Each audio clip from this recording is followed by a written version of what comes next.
I just spent 14 hours trying to get some extra money out of DoorDash on one of their bonus programs called DoorDash Challenges.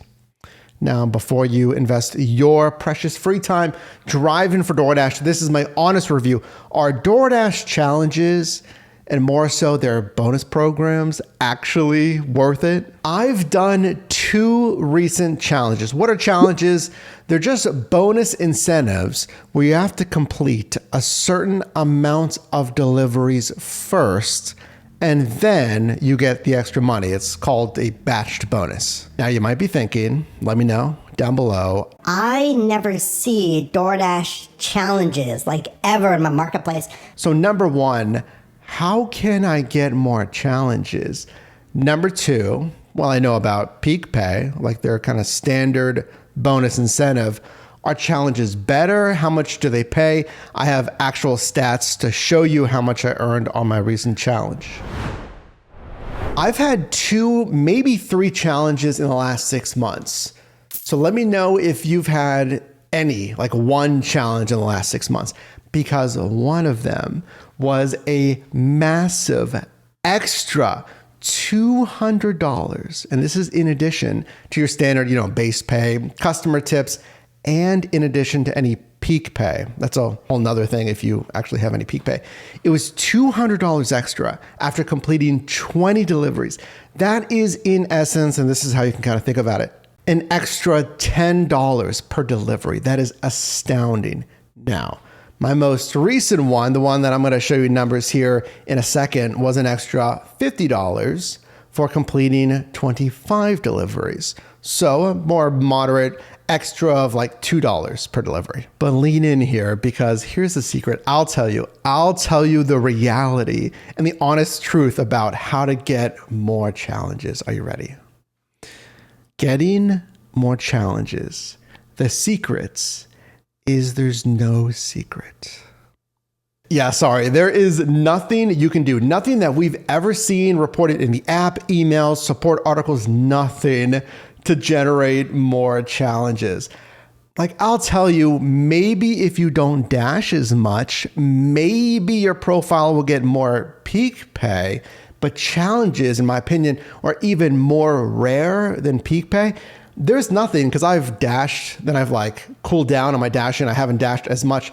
Nothing has influenced actually getting challenges. They seem to be kind of random. Challenges, kind of like peak pay, if you didn't know this, by the way, can vary, sure, based on marketplace. Oh, I'm here in Pittsburgh, Austin, Columbus, Tampa, whatever, Washington. They can all have, they do have different promos going on at the same time. But even within your city, different dashers can get different incentives. That includes different peak pay incentives or different challenges. So you can maybe ask around, and that's why you should consider subscribing here, because we're a team. I'm literally one person in Pittsburgh. I've been doing this since 2015, by the way. All I do is help you make money in different side hustles. I actually made an app that will help you do that and track your income and compare apps and learn from others and earn some money as well. Check it out. It's ShiftMate at shiftmateapp.com. You can't rely on challenges. You can't really do anything to influence getting challenges. If you think there is, I'm open to hearing it. Let me know down below. But let me show you the actual numbers of that recent $50 challenge and my honest thoughts on it. Spoiler alert, this is my 14-hour, 3-day shift here. If you don't want to see these numbers and you want to watch that video first, click the card above. But check it out. Here are the shifts, the hours worked, the gross revenue. The main thing I want you to focus on, this was before the $50 incentive, was the earnings per hour, $12.95 per hour. That is not good. That's why it's red there. I want you to make at least $20 to $25 plus per hour here. The reason, in my opinion, is I dashed on the wrong days and both the wrong times. I dashed on a Monday. I dashed 3:35 p.m. decent. decent. I think if I started closer to 4:30 and rode that into the dinner rush, it would have been better. But look at the next dash here on the 24th, 2:09 p.m. In my opinion, that is not the best time to dash. That is right in the middle of the lunch rush. If the lunch rush is busy in your marketplace, ride that. But you got to know your marketplace. As long as I've been dashing, and I've been doing this in different marketplaces, for me, lunch isn't the busiest time. It's dinner and later in the week. So I tried later in the week on the 25th, the next day here, but then I started at 12:48, even earlier. That is the lunch rush right there. And I stopped right pretty much at the start of dinner rush. I mean, the second shift, I did under $11 an hour. The first on a Monday, basically $13 an hour. And even that longer shift where I frankly got a little bit more lucky, I did like $15 an hour. With the $50 bonus, that makes this just $16.55 per hour for 14 hours of dashing. Why did I take 14 hours to do 25 deliveries? It was because of the volume. Driving during slower days where I didn't have enough order volume choice.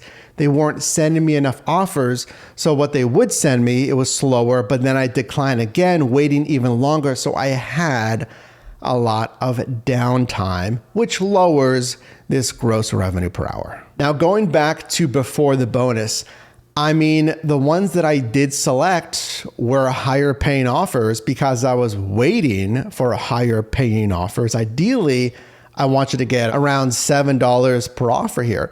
So I averaged $7.24 per assignment before the bonus, which was good. The offers that I did accept either took me out of the zone, sometimes several times, which is why this all works together.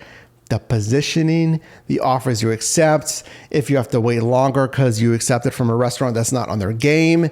In this case, I drove more, so I had $1.62 per mile. That's lower than what we want, which is $1.75 at least. Now, with the bonus pay, that obviously boosts the metrics like that pay per mile to $2.07, which is great. $1.75 is our goal, but $2 to $3 plus is our ideal. So to make like $16.50 something and $2 a mile, which is good, here's my verdict on this challenge. I did not optimize. I did not control what I could control, because that's the thing. That's like the thinking of, well, why do you even really have to strategize? You can't control customers' orders. Yes, but you want to control the controllables as far as what day you dash, what time you dash. Granted, that is restricted based on your free time, right? Your schedule. But I had an open schedule. I could dash when I wanted, and I chose like a Monday. I chose afternoons. That is not the best way to set yourself up for success for volume and higher paying or margined offers. This challenge was so-so. This was not fantastic. I'm a bit disappointed. I made under $17 an hour with the bonus pay.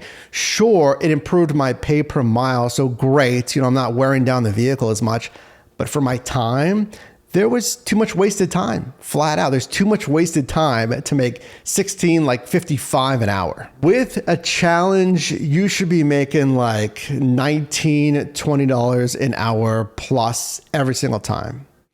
And I'm trying to remember back, but that huge 20 delivery, $200 challenge certainly hit those numbers. That's all to say, if you get the rare DoorDash challenge, control what you can control, optimize the days, the times if you can, because if we're doing challenges or we're getting peak pay, it doesn't matter to me. It doesn't matter to me if the peak pay was on earn by time or earn per offer here. With the bonus pay, we should not be hitting $17 an hour. With bonus pay, well, even without bonus pay, I want you to hit like at least 17. With bonus pay, we should be doing 18, 19, easily, ideally $20 to $25 plus.